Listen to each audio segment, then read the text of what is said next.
सेवा ही मेरी पहचान, शंकर सोनेजा। सेवा ही जिनकी पहचान, वो हैं शंकर सोनेजा। फ्री मालेगांव का काढ़ा, फ्री जोड़ों के दर्द का तेल, फ्री नसों के दर्द से छुटकारा पाने की पीने की दवा। सेवा का लाभ उठाइए, सदैव आपकी सेवा के लिए हाजिर रहते हैं शंकर सोनेजा। थाना कोपरी कॉलोनी में सतगुरु गार्डन जे सामू रिश्तो.com जी नई ऑफिस खुली रही आहे। सिंधियुनि जो सिंधियुनि सां मंगणो पढ़णो, स्पेशली अॼुकल्ह जेके माइटनि जा ॾाढा हाल जाम बुरा आहिनि, पर रिश्तो.com असांजा विनोद बुराणी जी कोशिशि कंदा आहिनि भई सिंधियुनि जो सिंधियुनि सां मंगणो पढ़णो थिए। त कोपरी कॉलोनीअ में तंहिंखे कोई तव्हांजा मिट माइट या पंहिंजा बायोडेटा ॿारनि जा हुते ॾेई ईंदव त बेड़ा पार थींदा। रिश्तो.com लाइ ज़ोरदार तारीफ़ लाइ। नमस्कार, मैं राजेश दलवानी, आप देख रहे हैं उल्लास लाइन बुलेटिन। आगामी चुनाव को लेकर चुनाव आयोग की कार्यप्रणाली पर गंभीर सवाल उठाए जा रहे हैं।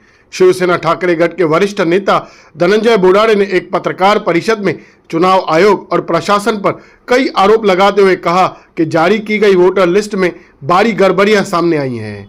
बोडारे ने जारी की गई वोटर लिस्ट पर नाराजगी जताते हुए उन्होंने महापालिका अधिकारियों की कार्यप्रणाली पर भी सवाल खड़े किए। उन्होंने कहा कि उल्लासनगर जैसे महत्वपूर्ण और संवेदनशील शहर में इस तरह की लापरवाही चुनाव प्रक्रिया की पारदर्शिता पर प्रश्न चिन्ह लगाती है। पत्रकार परिषद में बोडारे ने यह भी आरोप लगाया कि ऐसा लग रहा है कि चुनाव आयोग किसी राजनीतिक पार्टी को फायदा पहुंचाने के लिए काम कर रहा है। उन्होंने केंद्र और राज्य सरकार पर भी निशाना साधते हुए कहा कि चुनाव प्रक्रिया को निष्पक्ष और पारदर्शी बनाने की जिम्मेदारी सबकी है, लेकिन वर्तमान परिस्थितियों में यह भरोसा कमजोर पड़ता दिख रहा है। आइए जानते हैं पत्रकार परिषद में धनंजय बोडारे ने क्या कहा।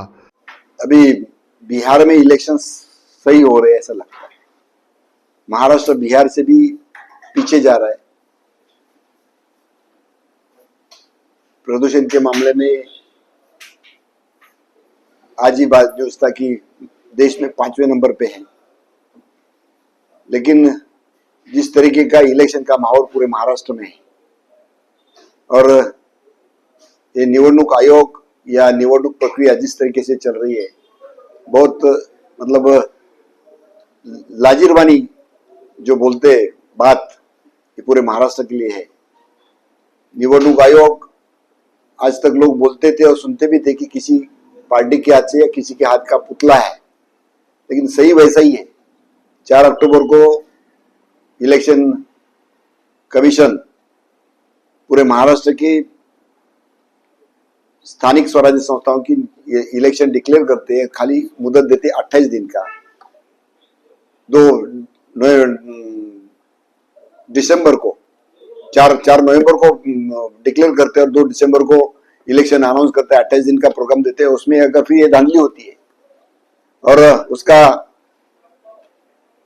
आरोप या उसका ये कोर्ट के ऊपर डालते कि कोर्ट ने विहित मुदत में निकाल नहीं दिया, 23 तारीख के पहले इसके लिए चिन्ह वाटप नहीं हुआ और इसकी वजह से इलेक्शन है और 20 दिन आगे ढकेल दिया। इसी दरमियान मतलब ये 2 तारीख को इलेक्शन होना है और 30 तारीख को इलेक्शन कमिश्नर या इलेक्शन कमिश्नर एक आदेश निकालती है कि यह इलेक्शन 20 तारीख को होगा। तो आज तक जो लोगों ने खर्चा किया, उम्मीदवारों ने खर्चा किया, सब पूरी तैयारी में थे, उनका क्या? जो प्रशासकीय यंत्रणा इतनी हड़बड़ा गई क्योंकि इलेक्शन डिक्लेयर करने के बाद भी वोटर लिस्ट तैयार नहीं थी। जो वोटर लिस्ट तैयार की है उसमें धांधली, 4-4 हजार वोट यहाँ के वहां के वहां। प्रशासकीय यंत्रणा मतलब तभी इलेक्शन डिक्लेयर हो गया, लेकिन उधर प्रिसाइडिंग ऑफिसर डिक्लेयर नहीं था, अनाउंस नहीं किया था। इस तरीके का माहौल कभी भी देश में नहीं था, आज वो महाराष्ट्र में।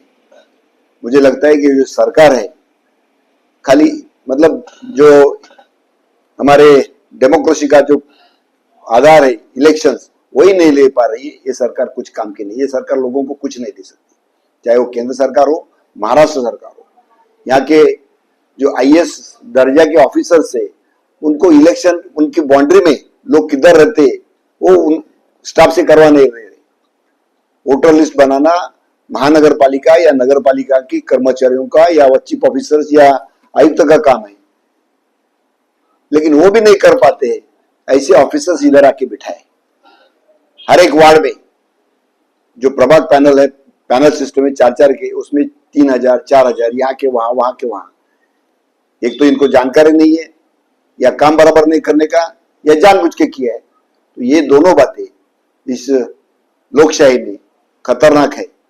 और ऐसे सरकार, मुझे लगता है कि आज हम लोग अराजकता की तरफ जाए। जिस तरीके से बांग्लादेश में माहौल था, नेपाल में हुआ था, श्रीलंका में हुआ था, उस तरीके का माहौल यहाँ नहीं होना चाहिए।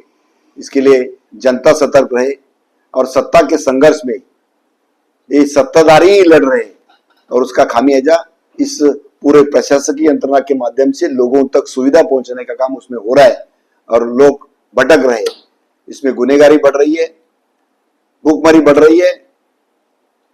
मैं जनता को इस तरीके का माहौल बनाने वाले प्रशासकीय यंत्रणा या शासकीय यंत्रणा आप सतर्क हो, यही मैं आह्वान करता हूं। ब्यूरो रिपोर्ट, महेश रोकड़े, उल्लास लाइन बुलेटिन, उल्लासनगर। उल्लास लाइन बुलेटिन को सब्सक्राइब करें, बेल आइकॉन दबाएं और देखिए उल्लास लाइन बुलेटिन की न्यूज़ सबसे पहले आपके मोबाइल पर।